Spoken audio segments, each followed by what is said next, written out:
It sounds like a government that doesn't know what to do except build bigger places to put all these cross-channel migrants and asylum seekers. This isn't the language of victory, it's the language of capitulation. Yeah, I tend to go along with you on that one, Kevin.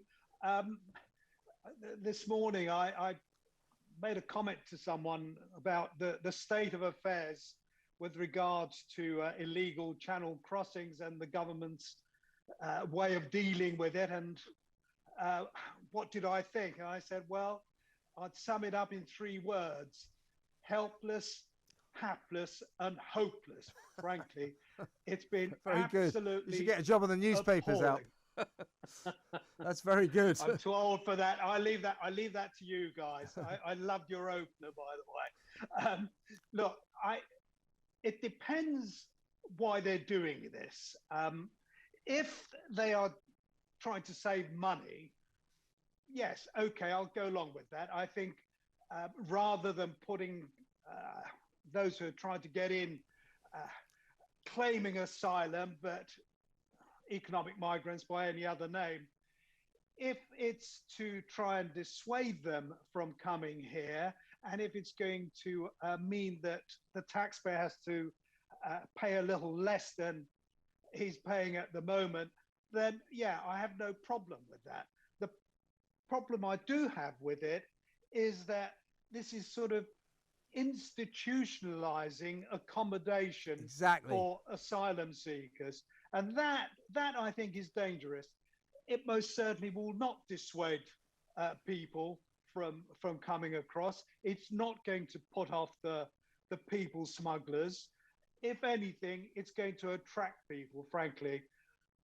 I think that there is a case to be made for detention, for holding on to people in the way that we used to, and then making a decision quickly about their applications. Yeah. Now, if you hold on to them, quickly make a decision, and then act on that decision, either return them, or in fact, if they succeed, let them in, okay. But the vast majority of them, frankly, I would argue, are not those sort of asylum seekers, refugees that the whole system was intended for. And then I would say, okay, remove them and remove them quickly. Yeah. If that is what's going to happen, yes, okay, let's go along with it for a while to see what happens. But that isn't what's going to happen, frankly. And I think that all this will do is attract even more people to come. Yes, and you must never lose sight of the fact that 87% of these people who come across in dinghies are young men, young males. So you can make of that what you will when it comes to their application. 18 to 39. Yeah. And yeah, the vast majority of them are young men. And I'm afraid most of them are not people who should be qualifying for asylum. But they are of course out escaping war and terror in France. Or wait a minute, there aren't any wars and there's no terror and there's no torture there, is there? Well, but that's a good point. I think it was a bit rich today for President Macron to be saying that Europe will be united and robust in dealing with those who might be fleeing Afghanistan and coming to Europe. Can I get you onto that? I want to get you onto that in just 1 second. Just before we get to the Afghan problem, in terms of this big, shiny new asylum seeker processing centre, which is going to cost us a few quid, obviously, what happened to Pretty's Nationality and Borders Bill? I thought she said that was going to sort the problem out and we wouldn't have all these thousands of people coming to the country illegally anymore. Well, that was the idea, and in fact, that was the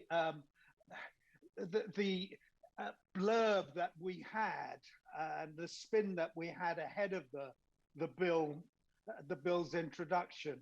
That is still going through Parliament, so Lord knows what state it's going to be in by the time it finishes. What it won't do is that it put an end to those crossing in dinghies from the other side of the channel. And already we're actually this year we're almost heading up towards 12,000 already this year. It's getting and that's it's going to be, within a matter of weeks, it's going to be 4,000 than it was for the whole of last year. So by the end of the year, we're looking at 25 to 30,000. Yeah, and rising next year.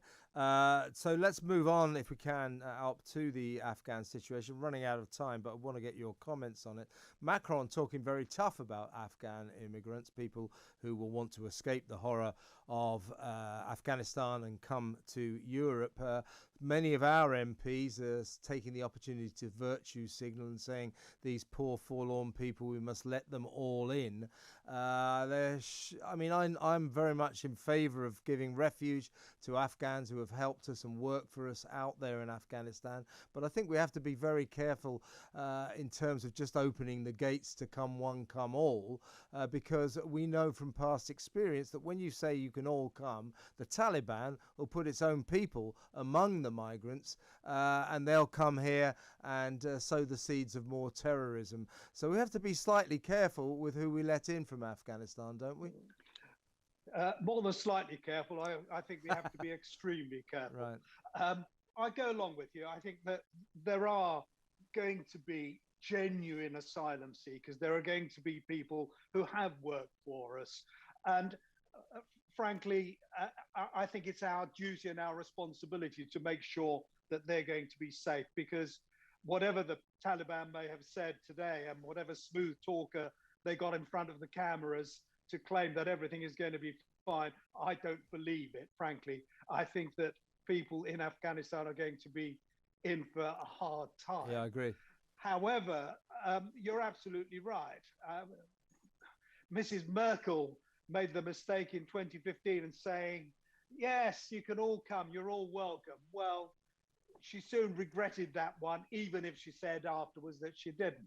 So the last thing we want to do is say, yes, anyone who wants to come here is welcome. And I think our politicians actually virtue signaling and making that comment foolish. They are absolutely insane in making remarks like that, because frankly, would they please ask the British people whether in fact they want 14 million,